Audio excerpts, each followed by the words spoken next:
So here I am just waiting, Ollie, to start this, reading through the news, and Dimitri's about to buy Renault, I see.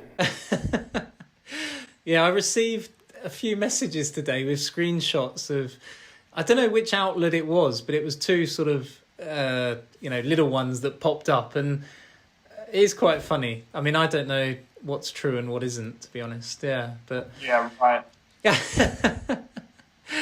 well, I presume at the moment it's rumour time, isn't it? With budget caps, drivers switching teams, there's got to be some news stories circulating. Yeah. What do you think about your friend Sebastian Vettel leaving Ferrari the way he has, and what's his future? Somehow I knew that would come up in this call. Don't know. I don't know Seb super well. Obviously, he's brilliant. It's weird. I've known him since we karted years ago, and we've always said hi. And he still does a bit of karting with Tony Kart, so I've seen him at a few events there. And I just think for Seb, Ferrari wasn't the dream it probably was meant to be, and that was the same for Fernando as well. And that's no one's fault. I think I read a good article that I think it was on Autosport about sort of how hard it is to get the whole politics, team spirit, everything working at Ferrari. And I think obviously since Michael, nobody's managed to do that. And I don't think that's anyone's fault. I think just sometimes it's meant to be and sometimes it isn't. I mean, it seems a shame. I know obviously, some people probably enjoyed watching Charles go up against Seb, but I don't think anyone can dispute the level of talent Seb's got. And, I think even Charles wrote a really nice post on Instagram, didn't he, about how good it was to have him as his teammate. And I'm sure the trouble with this virus pandemic is that it doesn't give people really time to reflect on things. People have been forced into quick decisions, haven't they? How do you think Daniel and Lando will stack up? I think they'll be brilliant.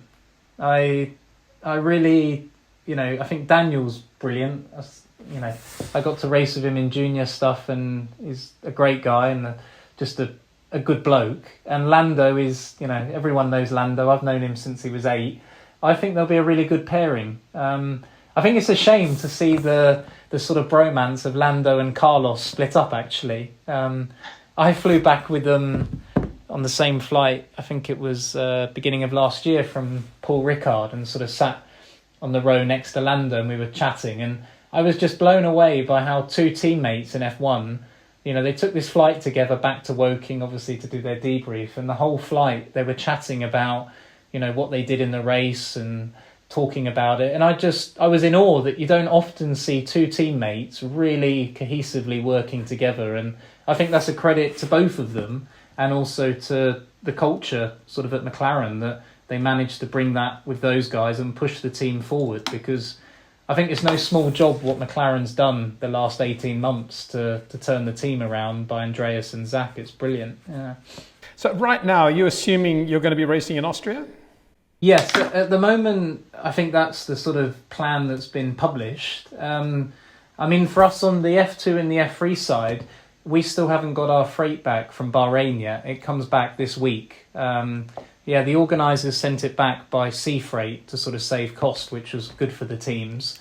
But obviously with everything that was going on, that then got delayed coming back. So as much as, let's say, the mechanics are at home posting pictures of their sort of training, the engineers have sort of been working quite hard, but we're obviously all dying to get the stuff back and blow it apart, because obviously after the sea freight it's going to need some love. Yeah. Presumably in the lockdown, there's a lot of creative thinking time right now, right, in the bath? Yeah, I think I'd like to say there was always a roadmap or a beer mat you've scribbled on with what you want to do, and I think I've just been really lucky with certain projects sort of coming our way, a good group of people, and I guess when you have this time off, you do reflect on sort of everything we've done since 2015 and the people who've come and gone and been part of that and who still check in. And I think the biggest thing you do during this period, you think, what next? And you also reassess what you've been doing well, wrong, and which programs probably need more attention and don't. And I think it's a weird one. When we got to Bahrain, obviously that was the first test for Formula 2, and Formula 3 was there at the same time. And I think before doing that, I sort of laughed at a good friend of mine, Seb, who runs ART. It's sort of, it can't be that hard to have sort of two teams on the same package. But I can tell you I lost more weight walking up and down between the two teams that test than I probably have anywhere. And I guess it's also fun as well, because the nice bit of having both on one package is they do feed off each other as well. So it is interesting, yeah. I think most of my time during the lockdown, though, has been spent kind of making sure that we are ready for when stuff resumes, because we had a mad rush to get everything ready for F2. I think, as you guys know, obviously the new tyres came in, there's been car updates, so it wasn't as plug and play as you'd like to have thought in the beginning. And then obviously building that group of people from scratch. We moved some guys internally, but the idea was pretty much to keep as much of the core sort of high-tech people as we could on the other programs, not to dilute that. So most of this time sort of been going through your notes from that test, making sure we're ready to hit the ground running. Yeah. Well, you did hit the ground running, and brilliant with Luca being ended up quickest in F2. What was his initial reaction to your car, first couple of laps? I mean, how did it feel out of the box in Bahrain? Truthfully, we didn't do many laps day one.